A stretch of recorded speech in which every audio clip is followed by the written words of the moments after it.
as black men, bro, we really don't do take the vacations that we need, fam. We don't like, and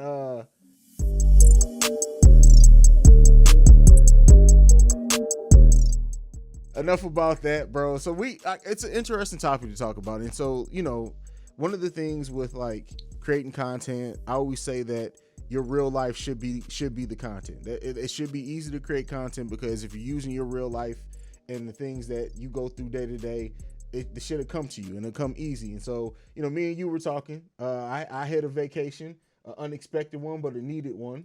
And while I was on there, I was just thinking about how, as black men, bro, we really don't do take the vacations that we need, fam. We don't like, and take time to step back. And so, like, it's only a couple of people I feel like I could really have this conversation with, and they dig deep, like I want to dig deep in it. So I hit you up, man. So first, what do you think as black men that we take, and not even necessarily by vacation? I mean, go to a different city. Like, yeah, do that if you can. But like, I feel like we as a culture feel like if we stop, if we slow down, we either going to get passed up career wise, we taking time away from our family, or we doing XYZ. But really, when it comes time to it, we all need that time to reset. Do you feel like as black men we take as much time to reset as we need to? As black men specifically, no, I don't think we take the time that we need to, and I think that's from a level of stability, if that makes sense. I feel like us as black men, we have to work that much harder to get to where we are in life. So there's, in a sense, no time for breaks. You know what I'm saying? Because just like you said, like we take a break and something might pass us by, or we might miss a gym, we might miss something in general. Whereas, the others may not have so much as a hard time, you know what I'm saying, catching back up, and they might have that opportunity to be able to take a break. I feel like us as black men, we have so much on our plates, with just living the day-to-day life and just trying to make it to the next day, that we really mentally, even though we might want to say, you know what, man, shit, I want to sit down. Like, I want to just sit back and do nothing. I don't want the kids here. I just want to sit and watch the game, like, or just chill. I feel like we don't have as much time as we would like to make to do those types of things. And I feel like, so this is where I feel like black women definitely understand this more than what we have, because black women will take their vacations, they'll go on their girls trips. Men, Facts. it's like we'll go on trips with our women, right, or we'll go on trips with the family. But how often? And I'm not saying nobody does it, but how often do we really sit back and be like, look, me and the boys, we finna go to Florida for a week, we finna go kick it for a week, like, and I really feel like it's needed, and we need to be able to we have to wear our armor on day to day, like we do. Like, anyone who tells you that we don't, is fucking lying. Like, we go through shit. And I had a conversation with somebody before of like, because they were saying how like black men, we won't speak up when our food gets wrong or whatever, and then the women have to do it. And I asked the question, I was like, well, how much of that do you think is that we don't want to be looked at as the angry black man? So we kind of just take Facts. it and we just go, and we don't want to make a scene or whatever. And I think Facts. that same mindset applies to us taking a break. Like, women will say proudly, look, I've been a mother for 360 days out the week. I need the next 5 to myself. I'm finna go on a vacation with the girls. Men, we don't say that shit, bro. Facts.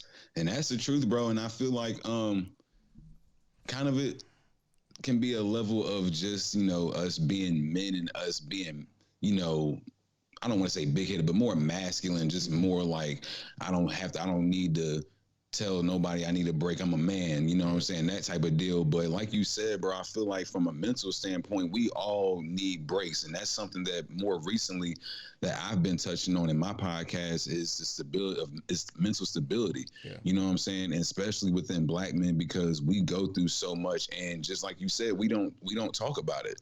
You know what I'm saying? Just like we don't say we need a break, we don't talk about any of our issues or any of the problems that we have going on in our minds as men in general. So I feel like, those are things that we need to do. We need to take breaks, and we need to spend more time with our family, and, you know what I'm saying, just kind of not be vulnerable, but be vulnerable around the right people. You know what I'm saying? And I feel like us as men, that would help us out tremendously as far as like dealing with mental issues and being able to cope and being able to communicate. I mean, and you hit the nail on the head there. Like it all comes back to mental health, and us as black men, I feel like we're the first generation to start understanding the importance of getting our mental health together, right? Like Facts. my uncle and the people before me, like you try to talk about mental health to them, and they look at you like you speaking a foreign language. So like I feel like we're the first ones to really understand that, and that plays like we so often don't think about how much really plays into our mental health, right? Like working jobs that we don't really like black men for the longest, and not let me not just say black men, black women too. Like we took whatever jobs that we can because we had to provide for our family. We didn't have the Right. luxury of our counterparts to say, you know what, this career isn't for me. I'm a quit and go find another one. Like we didn't have that, right? And even starting off life, let's just look at it. Like the typical black man is put out of their family's house. You feel me? Their mother's house, their dad's house. You got to find a job. You got to get out. Whereas our white counterparts, they almost get to stay with their parents until they get on their feet complete. They be damn near ready to buy a house before they even think about moving out. Facts. Had the money in the account, Exactly. perfect credit and all. We no savings, no nest egg, barely any fucking retirement if we even know the importance of our 401k. Sometimes no health insurance. Like me, I moved out of my mama's house when I was 19. And I look back, I had my first job full time. I made $7.72 an hour. The rent at my first place was $5.25.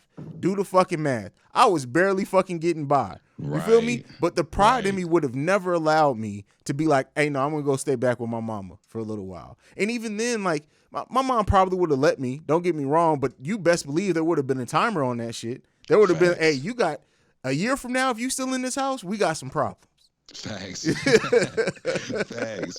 I kind of came up the same way, bro. Like I feel like, I moved out when I was like 21, so I was a little bit older, but that was something that I really took serious when I moved out. Like I took that because my mother gave me the opportunity. She said, you can live here as long as you got a job or as long as you're going to school, one of the two. Mm-hmm. And I always kept a full-time job, so I didn't have no issues. But when I was ready to move out, I always knew in the back of my mind, like, I can't come back here. Yeah. I mean, I know she'll let me come back if I need to, but I don't want to need to come back. You know what I'm saying? And I feel like you said, some of our counterparts, they just kind of, they have everything kind of lined up for them to where, they might not come back, but mommy and daddy done lined that up for you. Whereas us as black men, we had to kind of go out and do trial and error and learn on our own how to save our own money. I know when I was growing up, bro, I didn't know nothing about saving. The only thing I knew about saving was that my mother always had a hard time doing it. I knew that. 401k, I had no idea. Health insurance, I had no idea. Like, and then when I got older and I started doing stuff on my own, it's like, damn, like I really do need dental insurances. I can't pay for this shit out of pocket. Damn, I really do need health insurances. I can't afford it. I can't even afford to get sick. Exactly. You know what I'm saying? So like, it's just little stuff like that I feel like we as black men, and I feel like that's on our end, I feel like that's great that we had to learn that stuff the hard way, because that's what makes us mentally stable and makes us, able to do the things and survive and go through the things that we go through in life, because we done been there. We done learned through different trial and errors, and we know how to deal with things, whereas some of our counterparts, they might not be able to deal with those types of things on the type of level and mental stability that we can deal with it, because we done seen our parents go through it. We done seen our cousins and our uncles, and unfortunately, it's been generations that we've seen it, but we've seen it so much that now we're like, me and you, we're at the point to where we're like, fuck that. This shit is no longer happening. Like, we're going to be the first of our generations to show, this is what we need to do to prepare ourselves, prepare our families. Definitely. And I mean, to kind of bring it back to like the whole being able to take a step back and stuff, like I said, it's all about creating a space for you to be able to get that stuff off your chest, to rebound mentally, to rebound emotionally, because, as much as we talk about black men and us learning to communicate better, you have to learn to communicate with yourself. And I could say, let me speak for me. Let me not even speak for all black men. Let me speak for me. It took me damn near into my 30s till I learned to even admit, like, all right, this is what I'm feeling and this is why I'm feeling it. Much less to communicate that to another grown motherfucker. You feel me? So Facts. And we don't, because we get taught. Like, I became a father at 19. Right? That's when I was almost 20 when my son was born. And so it's been family mode my whole adult life. Like it's been taking care of my family, taking care of my responsibilities. And it all caught up with me to the point to where like I had a break, like not a break to where like I snapped or went crazy, but I had a break to where it was just like, I don't want to do shit. I don't want to see none of you motherfuckers. I don't want Right. to go nowhere. Like, and then I had to stop and process why I was feeling like that. What was happening in my life, or what happened in my life that led me to get to that point. And when I started pulling it all out and unraveling it bit by bit, I started going back to things that happened when I was like 16, 17 that I never stopped and even healed from. And so like Right. it's important to take that and to get those moments to yourself. And yeah, it feels selfish. Yeah, it feels whatever. But the thing that I've learned is that when you don't make time for you, you're also not allowing yourself to regroup to give more to your family. Like you have to be able to have that moment, whether it's going into the man cave, sitting down, turning on ESPN and just not doing nothing but staring at that TV for a while.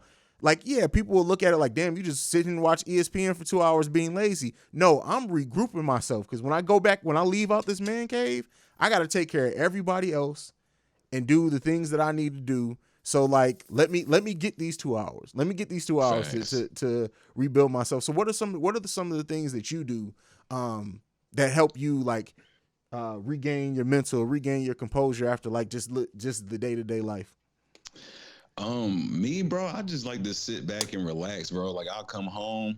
I like to, I don't want to go too extensive on what I like to do, but you know what I like to do. Yeah. But yeah, I'll do that, and I'll just sit back and watch TV, bro, and I'll either play the game or something, and just kind of sit back and relax. Like it doesn't really take much. Sometimes all I really need is just some quiet time, bro. Like, cause that's really what like, it be, bro. For real, bro, because I done caught myself like in the car driving with no music on, and then by the time I'm like almost where I'm supposed to be, I'm sitting there thinking to myself like, damn, I've been thinking for a minute, like didn't even realize I ain't had no music playing. Yeah. And then when I think about it, I'm like, damn, I needed that because that gave me time to be able to like, I don't have nothing going on around me. You know what I'm saying? And I feel like that's the hardest part about clearing your mind and taking that break is that there's always something going on, especially like, you got kids, bro. There's always something going on, bro. Even when there's nothing, them motherfuckers can be sound asleep, bro. And something is going on in that motherfucking house, bro. Like you always got to be on standby.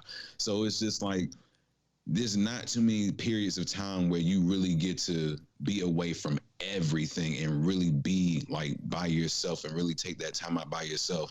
And for me, it's just like those car rides home. And I mean, even though it's only like 10 or 15 minutes, like that's enough time for me to get out of work mode and be prepared for what's coming when I walk through the door. You know what I'm saying? Because I feel like that's where, a lot of, I'm not going to say a lot, but I feel like that's where conflict can come from within the house sometimes. Like you come home from work, you done had a shitty day, you know what I'm saying? Your spouse or whoever's living with you done had a shitty day, whether your kids done had a shitty day at school, and then attitudes is flying. You already pissed off because you done had to deal with Joe and all that bullshit at work, and you come home and then the house ain't clean. And then the first thing you thinking is like, what the fuck? Like, this shit is not supposed to look like this. Yeah. So, I feel like those times, like that 10 to 15 minutes is more or less like when you come in the house and the house is still dirty, you can just look at it and be like, I expected this. Okay, I'll help. You know what I'm saying? Versus coming in the house and just spazzing out and being like, what's going on? Nobody did shit. Y'all been home all day. I work hard all day to come home and still have to, just that kind of shit. So for me, that's what it is. Just 10, 15 minutes peace and quiet. I mean, if I get an hour, hey, I'm happy. But 15 minutes is good enough for me because that's enough for me to just really like let everything go and like you said, just reset. But like I said before, bro, before we got on, I'm still looking to get my week. I need my week, bro. Man, I'm telling you, bro. Like it's a different level of peace when you get a week to yourself and nothing but your thoughts. Like, yeah, I mean, you having those little moments throughout the week, or just like you said on your drive home, to be able to get that off, to just prepare to end the day with the fam or whatever. It definitely helps. But to have like a week where you literally can like turn your phone off and just like sit by a pool, sit on the beach, like my thing that I've been doing lately for me to unwind is like I'll take my camera, I'm into photography, and I'll literally go into like the fucking damn near the fucking wilderness, bro, where I can't nobody get in touch with me and just take pictures of shit, literally for hours, bro. And then I'm telling you, the drive back, like I'm good. Like I don't know how old you, because you have a son, right? Right, he's 11. He's 11. Okay, so you're preteen. Yeah. It's nothing like having teenagers, bro. And when your teenagers are moody, they got an attitude. You had a bad day at work, and then like it's too many fucking attitudes, bro. Like sometimes in this house, especially because I have two girls that are teenagers and one son that's a teenager. There's times where I'll be looking at these motherfuckers like, and I'll tell my kids too. I'll be like, you mad about that? All right, listen, I'm finna show you all the bills that I had to pay this week. I'm finna show you all the bills I had to pay. And so like I've started doing this thing with my kids where, because I'll do anything for my children. My children are really good children. They do good in school. But the thing that I had to realize is that by me trying to overcompensate for like my parents not getting me certain shit, I almost get them whatever they want, and they don't really understand the concept of money. So I've been telling them like, all right, I'll get you this, but I need you to realize I had to work X amount of hours to be able to even afford this. So I need those hours back from you in chores. That's what I need from you.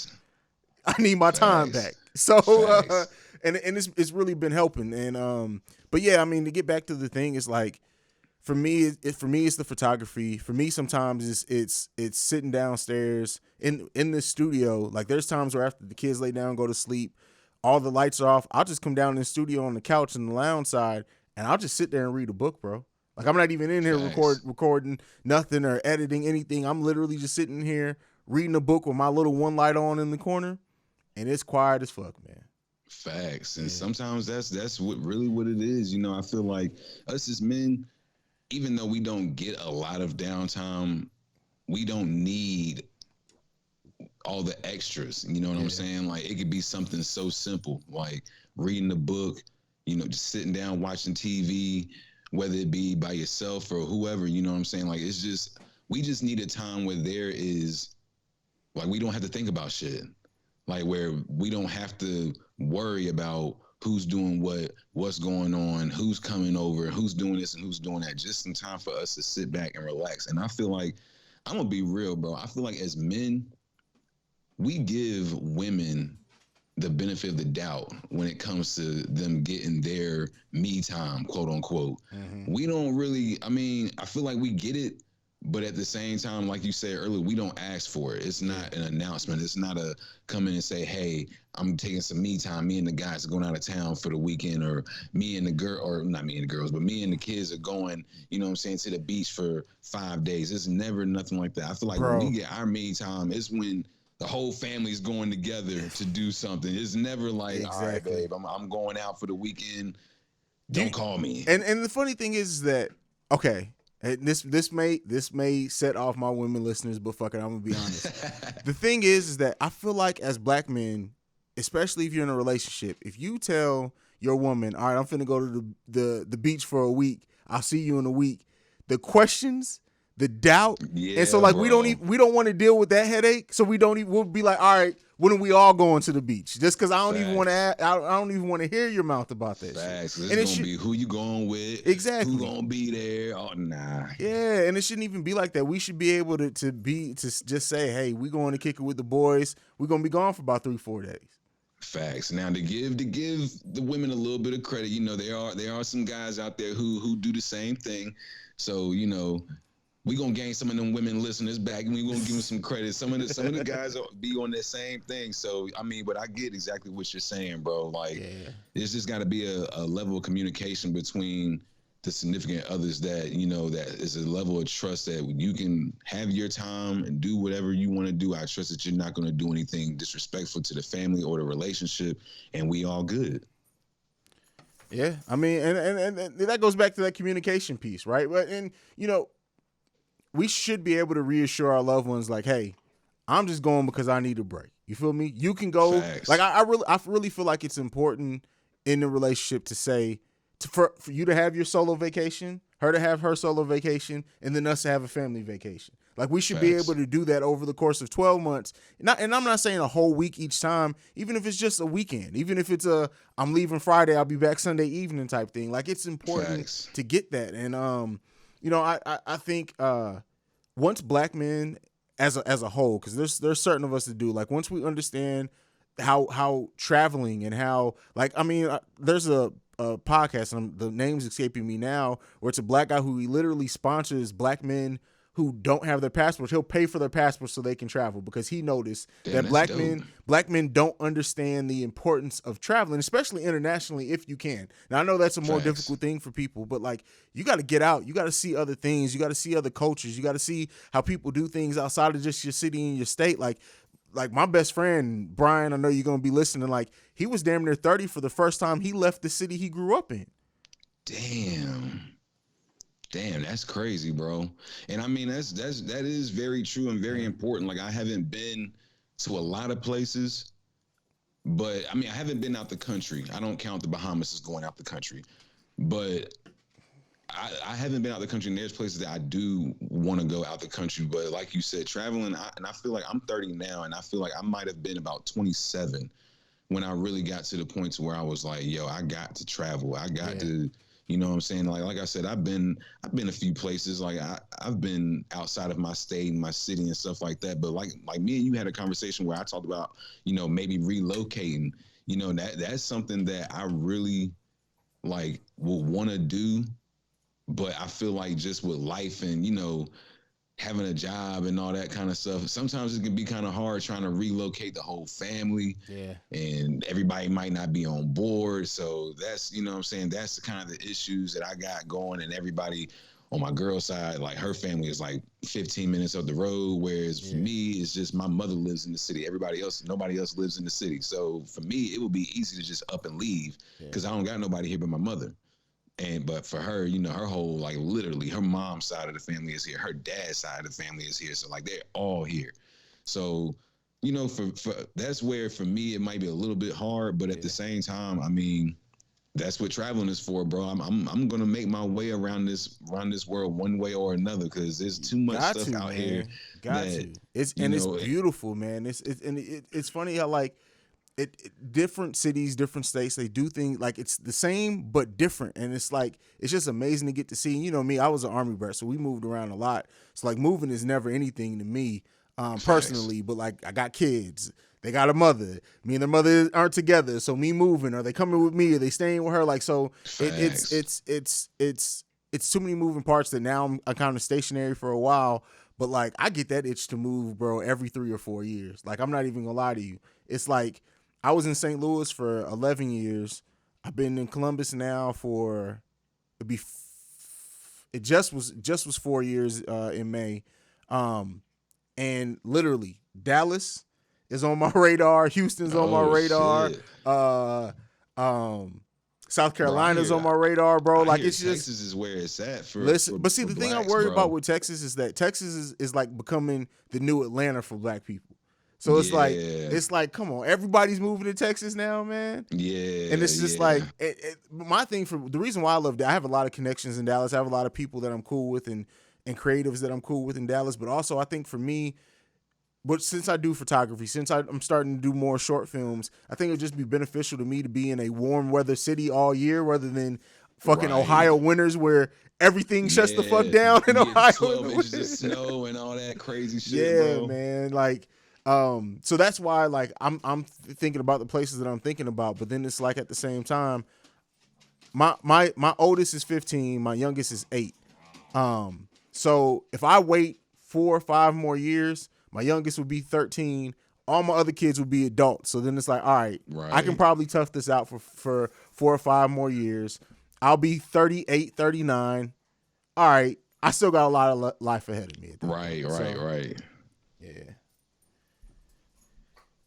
But yeah, and that's one thing that we have in our community too, is that, like, we don't move for whatever reason. We're afraid to take that thing, and it's like, I get it that especially if you have a lot of family there, if all your family there, and that's all you knew. But at the same time, you got, especially when you start your own family, you got to build your own memories. You got to build your own roots. When we look at our grandparents, most of our grandparents, even if they came from the South, they came from different cities. Not like my grandma grew up in Mississippi before she moved to St. Louis, and then my mom was in St. Louis till she was 20, and then she joined the military and started traveling all over the place. Like, black people moved in, like, groups back in the day, and now we Right. we kind of stay stationary. It's like, no, get the fuck up and move, man. Hell yeah. I mean, shit, like you said, bro, we all got to explore.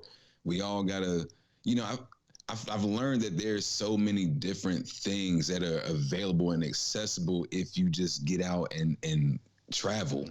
Yeah. Like you meet so many different people and you come across so many different opportunities that you never would have thought that you would come across because you're in a different area, you're in a different demographic. Like there's things that might not be popping. Like I'm in Charlotte. There's things that might not be popping in Charlotte, but I bet if I came to Ohio, you know what I'm saying, that shit might be popping up there. You know what I'm saying? I just feel like that's how you get the networking, especially as creators, as entrepreneurs.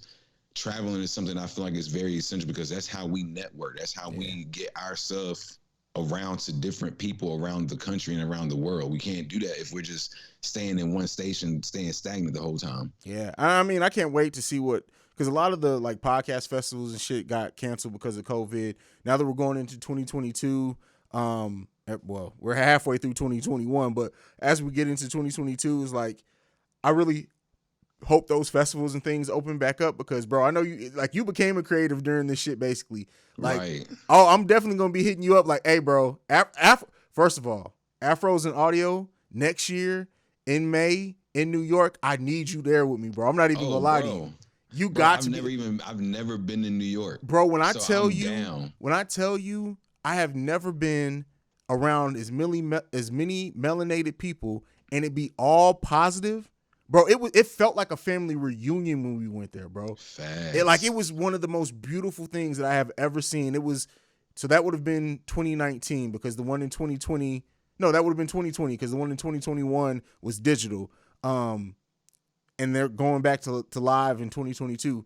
Bro, I'm telling you, it was and then the Melanin Mana Festival in Dallas, Texas. Those are the two festivals, bro, that I tell you, if you don't make it to any other one, you got to make it to those. Like, it was some of the most beautiful shit. And the Melanin Mana Festival wasn't even all creatives. Like, it was artists, it was podcasters, it was filmmakers, it was people who made like jewelry and clothing. It was people selling their cannabis line, like legit businesses. Bro, it was fucking it's beautiful, bro. It's fucking Hell beautiful. Yeah. I definitely got to get into that, bro. Most definitely. Man, I'm telling you, like it was. I can't wait to get back to these festivals. And then like you build networking. Like when I went to the Afros and Audio Festival, that was like right when I started taking photography semi-seriously. And then one of the people there reached out to me because we kind of talked about it. I was like, yeah, I'm gonna try to start taking photography more seriously. A year later, that person hit me up and was like, man, my girlfriend's pregnant, and I remember you said you do photography. Would you come out and do her maternity pics?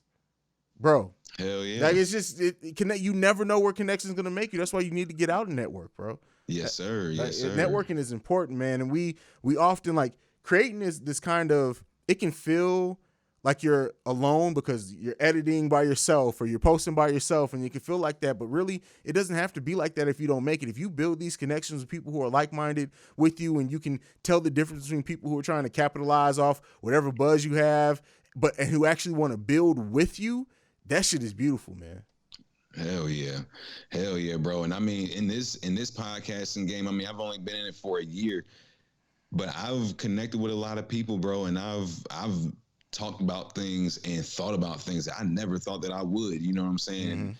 It intrigues my thinking. Like when I talk to other people and hear what they have to say and hear their ideas, it intrigues me. It like lights a fire in me, and it gets me going because now it's like, what am I going to do? You know what I'm saying? I don't want to do what they're doing, but I want to one up, you know what I'm saying? Like, sure. I'm not going to just sit back and just, you know what I'm saying, let them steal the show. Like, I got something to prove my damn self. So that's how I look at it. I mean, not necessarily like a competition, but from a standpoint of motivation and wanting to be better at what I'm doing instead of just, you know, talking about the same stuff or treating my podcast the same way that other people treat theirs as far as like how they present it. Like, it's easy to look at somebody's ideas or look at somebody's presentation and be like, oh yeah, I want to take something from them and put it in my show. I've tried it. I've done it. Yeah. But then after a while, it's just like, nah, like this ain't doing it. Like, I gotta be me. Because for a point in time, it feels like you're just not being yourself. That's for sure. That's for sure. And like what we're talking about, like finding your moments to escape and your way to unwind.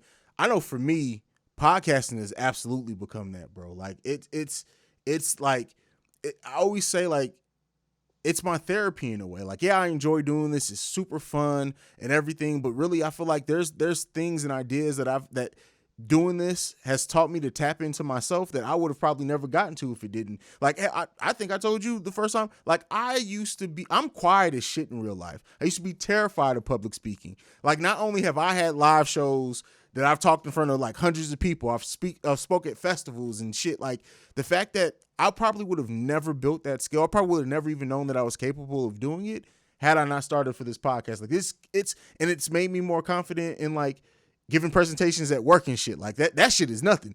I can give a meeting to the other managers if I'm sitting here performing in front of 100 people that I don't even fucking know for real. You feel me? Facts, So like, big facts. like yeah, it's helped me in so many aspects of my life that it's like it's absolutely therapeutic because of that, man. Absolutely.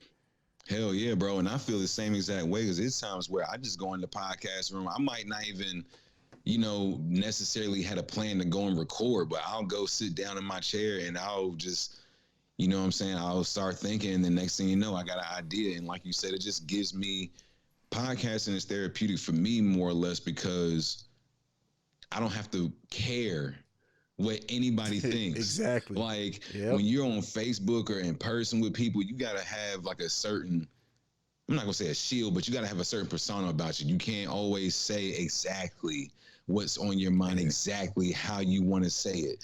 But with this podcast and shit, bro, you can say whatever the fuck you want, however you want to say it about whoever, and there's no filter, and people, people are going to judge you regardless, because there's always going to be people that don't necessarily agree with what you're saying. But more or less, there's going to be people that say, bro, I feel you. Like, I get what you're saying. And that's what I like about podcasts, because not only for that, like I get to vent and say what I want to say, how I want to say it, but it reaches a magnitude of people. And then that feedback, when it comes back, especially when it's love, it's just like, that's what I did it for. Like my goal is accomplished, because now I've reached somebody else that's not in my area or not within my circle, and we don't know each other, and they came back to me and said that they thought my shit was dope, and they fuck with it. And that's what that's what I do it for. It helps me relieve some thoughts and some tension that I might have, and I can say whatever I want to say about it. And then somebody else can receive the information and take what they want from it, and congratulate me if you want. If you don't, then it's cool. But as long as you hear it, and as long as you can take what you want to take with it, but I mean, for me, it's just really therapeutic just to be able to speak my mind at the magnitude that I want to speak my mind. Because like I said, like everybody can be real, quote unquote, and everybody can say what they want to say. But when you at work, you're not saying what you really want to say. When you want to tell Joe, fuck you, you're not saying fuck you, Joe. You saying, Joe, I'm going to go take a break. I got to take a breather. You're not saying fuck you. Like, when you get on the podcast, you can say, hey, Joe, fuck you. Yeah. And he can't say nothing. Like, I mean, so for me, that's what it is. For me, it's just being able to have that level of comfortability to be able to really just express exactly what I mean and not be sorry for it. Yeah, I mean, I think like for anybody who's a creative, especially like a podcast or whatever, and they feel like they always have to give the PC versions of their opinion, I don't understand how they can fucking do it, bro. Because that shit would drive me crazy. I gotta do, like you said, I gotta do this shit 40 hours a week when I'm clocked into my job. The last thing I'm gonna do on my platform is cut any of my fucking thoughts. And I always say, like, it's fine. You don't have to agree to understand somebody's point. And there's a lot of people that I can understand the points that you're making. I don't necessarily have to agree with you, but look, because you articulated it, I fuck with you. I don't have, like, the people who like always need people to agree with them or always have to agree with the people that they bring into their circles. I don't want no yes people around me, man or woman. I can't do that shit. So like, to get back, like when I'm in this platform, I'm unapologetically me and everything. And if you fuck with me, you fuck with me. If you don't, you don't. That's fine. But at least if you don't fuck with me, I can honestly say, well, you got the real me. So if you don't fuck with me, cool. Like it's all right, cool. So and that's one thing, bro. Like you said, like if you fuck with me, for me being me, then that's all the better. But at least I can say, if you don't fuck with me, you're not fucking with me because I was being fake. Yeah. Yeah. Yeah, and you won't have that thought in the back of your mind like, damn, they ain't fucking with me, and I was trying to do whatever for thinking about their feelings. No, they don't fuck with me because of how I feel. Cool, I ain't no hate at all. Like, don't fuck with me then. Facts. Yeah, This I don't understand the people who get in this shit to want to be liked or want people to agree with them, because one thing I've learned about this shit, especially if you gain an actual following and base, they're going to be people who listen to you every single week for nothing more that they don't agree with shit you got to say. Exactly. They just wonder like, I wonder what the fuck this man gonna say today. Exactly. That I don't agree with. But I mean, if you listening, that's all I need. You know what I'm saying? On my end, that's all I need is for you to listen. Yep. And while I don't agree with a lot of what he does, like he says something like, for example, Kevin Samuels, right? Women all day will talk about how this man breaks down women, but y'all still fucking listening. Y'all still going on this man's show. You still calling in. Yeah, like, I don't get people who complain about the shit, but yet you calling in to get on the fucking show. Like, facts. And I think that's just because, like, everybody, like, I feel like this generation just like you said, they want to be seen. Yeah. So if that means I don't agree with Kevin Samuels, I don't like nothing that he says about women because it's disrespectful, blah, blah, blah. But when I got an issue, I'm going to call that motherfucker because I know I'm going to be on live with Kevin Samuels in front of 70,000 people. You know what I'm saying? And even if they don't agree with what I'm saying, I guarantee you out of them 70,000, there's a percentage of them that's going to follow me. You know what I'm saying? And then I'm going to be viral because I was on with Kevin Samuels.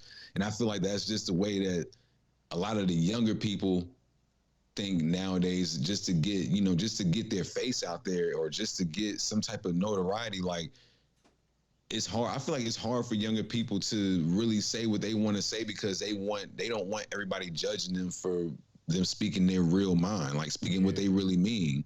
So they would rather just hop on a train or hop on whatever wave everybody else got going on and just kind of fall into the mix instead of just being they self because they're afraid of what other people are going to say about them.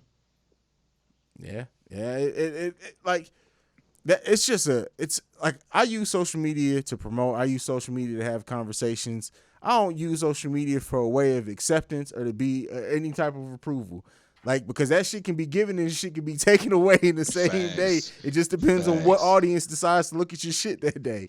And so like that same thing has to transfer to all aspects of life. It's so freeing once you stop worrying what people think. Like it's like my mom has the saying, and for my loyal listeners, they'll hear me because I say it all the time. My mama said this shit to me when I honestly think I was like 9 or 10 years old, and it stuck with me all my life from then. She once said, she was like, other people's opinions, when you really think about it, aren't any of your business, even if they are about you. So why do you give a fuck what they think?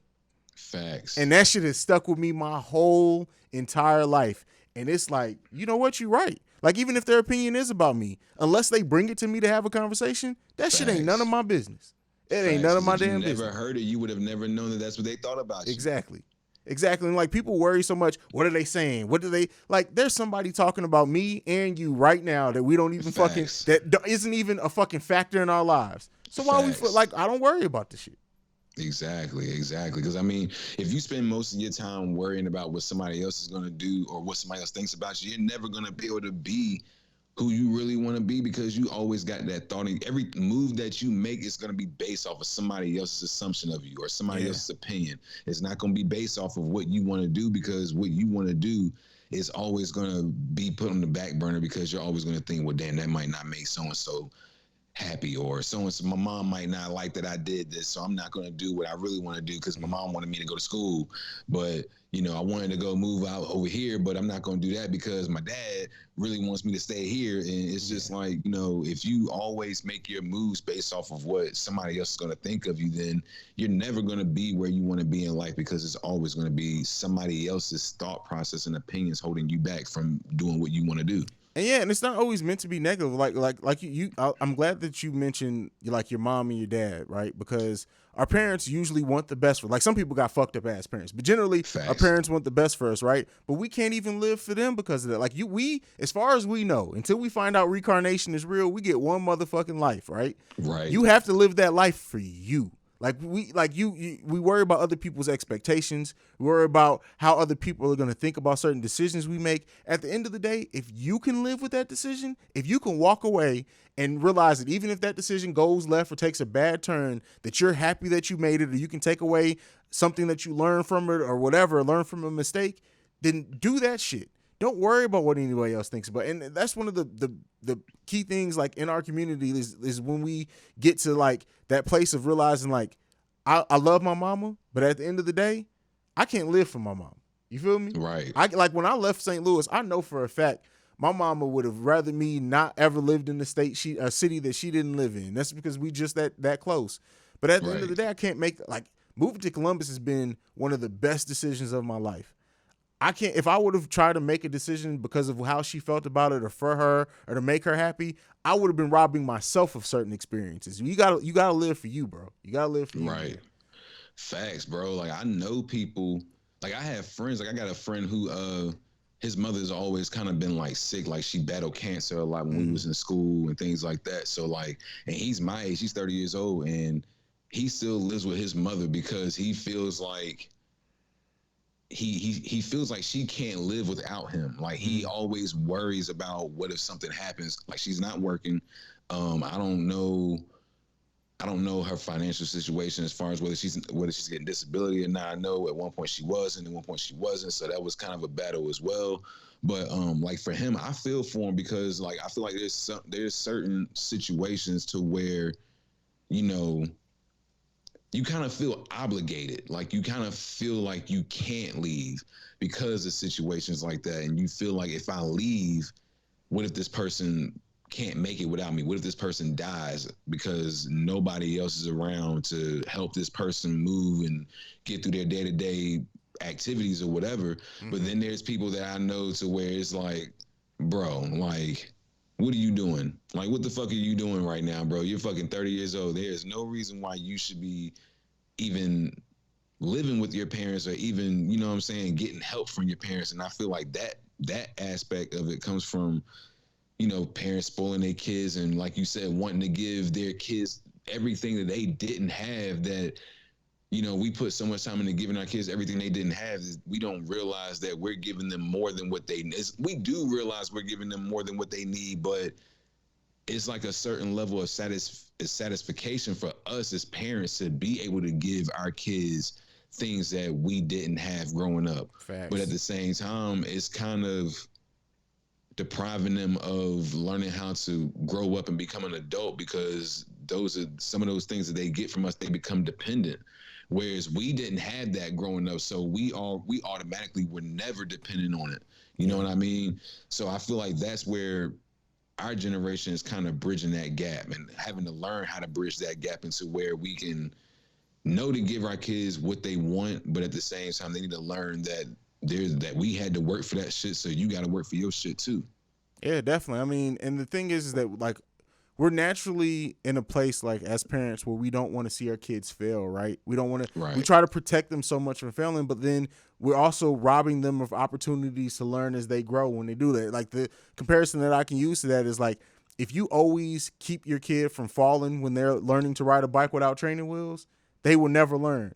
There's something in that first time you bust your ass trying to ride that bike that you be like, all right, I need to pedal faster because I'm not finna fall down and scrape my knee again. So like you learn from mistakes, and like we can try to fight so hard to protect them from making mistakes that, you know, then they're completely unprepared, right? They're completely unprepared for life. When either we get sick or we're not around or whatever, they don't know how to operate because they're so used to having us around coddling them. Like, you have to allow these children to make mistakes. You have to allow them chances to grow. You have to allow them chances to fail, and not necessarily throw it back in their face, but just say, all right, I'll let you do that. I knew you were probably going to fail, but all right, now, what did you learn from it? And I can tell you how you cannot do it again.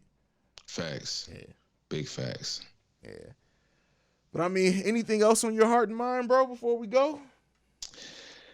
Man, as I always say, bro, you know, I appreciate you having me on your show, bro. Like, for real, I appreciate you giving me your time.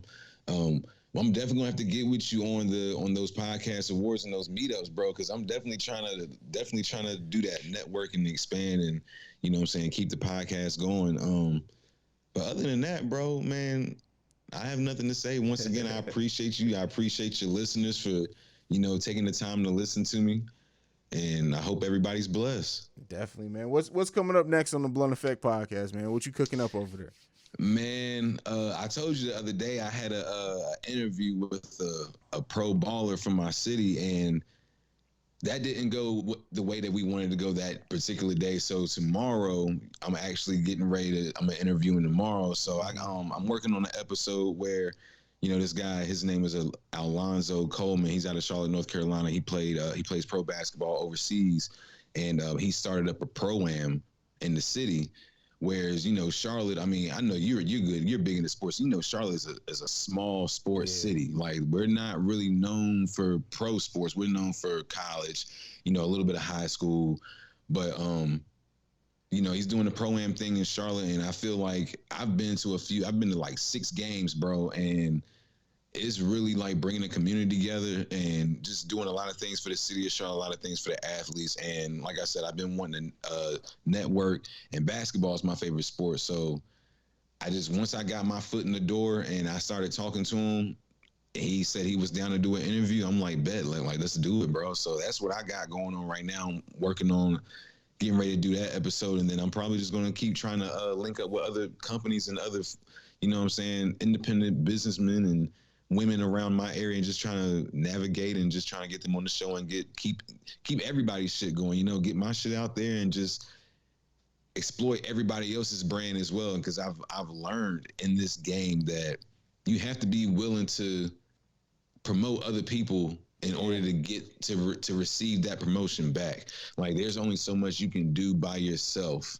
as a creator without networking with anybody and without connecting and finding people that are within your range of likeness, that like you for you and like what you're doing, that are willing to promote your shit. So, because I thought for a while, I can just promote that shit myself, and I mean, which I can, but it's a lot harder. You know what I'm saying? It's a lot easier when you're networking and going to events in your city and pop-up shops and things like that, and just showing your face. And I feel like that over the last, I would say, 8 months is probably what I've learned about podcasting the most, is that it's not just about me going in and making content, because the content ain't gonna go nowhere if I don't go out and show my face, or if I don't go and show anybody anything. So now I'm getting more into the networking and getting out of my shell and talking to people and not being nervous and all that kind of shit. And so far it's been working out in my favor. That's where all those reels and shit I've been doing lately been coming from, bro. So it's been working out. I gotta get on the reels, bro. Like I'm doing good on the video promotion, but like I've been watching like some stuff about like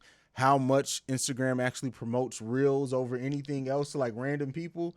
And bro, so reels is where it's at, bro. I see, bro. And like I remember when that shit first started, I'm like, man, who the fuck gonna be watching this vertical video shit? Right. And like, it's taken like, it hasn't been immediate. It's taken like 3 years since they launched IGTV for it to like, it basically became reels and it to really get to a place now. But like, I see it on TikTok, for example. Like, I posted a podcast snippet on TikTok. I posted the same time I did on Twitter. Like, that shit got like over 1,000 views within like 30 minutes on TikTok, bro. I didn't use no hashtags or nothing. This shit was crazy. I'm telling you. And I think that's gonna be my new thing. Like, I've been kind of on TikTok lately. I used to be on Facebook heavy. Like, I used to be on them Facebook groups heavy, but that's just washed down. I feel like every time I go in there, there's always somebody talking about some sub for sub. See, that's the thing. The podcast groups, because everybody is just think that this sub for sub, listen for listen thing, that's not how you grow. What I've learned with Facebook, and the thing that's helped me, is like, I'm part of a group that's called Black Media Consciousness. I'm part of a Black filmmakers group where it's not about podcasting, it's literally about the craft. So like, if I'm talking about some shit going on in the Black community, I'll post it in that Black Media Consciousness group and they eat that shit up. Whereas if I post it in a podcast, like the podcast groups, unfortunately, people don't even really watch or listen or pay attention to the content. They immediately respond back with their link and do listen for listen. It's like you didn't even pay attention to what I posted. Like, I remember one time I posted there's something about like hey, let's say what some of our first things of our first hurdles or whatever that we had in podcasting, and it was like the first 10 comments.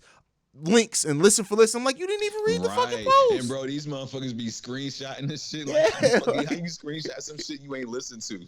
Shit's crazy, man. Shit's crazy. Hell yeah. That shit, man. Like, people are so caught up in like that shit that they don't really know how to build. They don't know how to promote. And I understand, especially when you start out, why you think that listen for listen thing is gonna work. But at the end of the day, like, that shit ain't really gonna get far. That's why, like, one of the things that I've done since I started this podcast is bring on other creatives, like invite other people on, because that's what really, I get to see you as a person then, right? So I get to know if I really fuck with you based off the conversation that we have.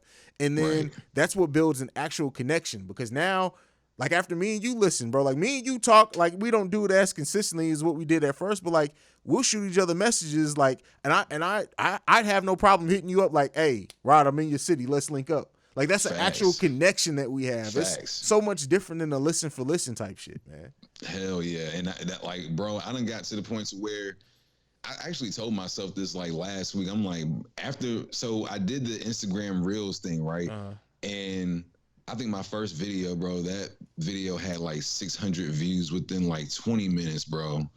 And then after that, I was like, yo, like, this is really what's going on right now. Like, Instagram Reels and these TikTok, because I hear people say that shit all the time when they talk about podcasting and networking and how to get some traction for your stuff. And people always say TikTok, Instagram Reels, and Twitter. And I'm like, I can see Instagram and I can see TikTok. Twitter, not so much. At least for me, not so much. But Facebook is, I didn't hear anybody say Facebook. And I feel like I do everything that I do on Instagram and Twitter, I do on Facebook. And I feel like Facebook has the least amount of traction out of all of it. And Instagram, like that, like I said, them Reels, bro, I've come to learn those Reels and having those short little clips, because when you think about it, bro, you're giving the people just enough.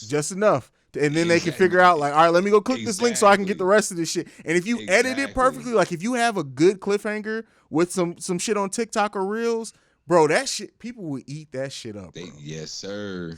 Yes, sir. And I'm going to keep on doing that shit. So I think that's what I'm going to do. That's going to be my thing for now. Definitely, man. Definitely. Well, go ahead and give me your social media so they can follow you, man. Let's get up out of here.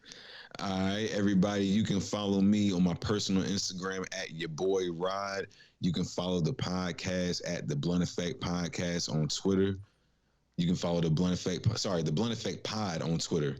The Blunt Effect Podcast on Instagram and Facebook, and if you can listen to it on any of your favorite podcasting platforms at the Blunt Effect Podcast. All right. You guys know where you can follow me at. That's at CEO Haize, that's CEOHAIZE. You can follow the podcast at Awaken Soul Pod. You can send us any feedback, questions, comments, concerns, theawakensouLpod@gmail.com. If you want to leave us a voicemail, you can do so at 614-547-2039. We are the #1 podcast for the culture. And this week, we out this bitch.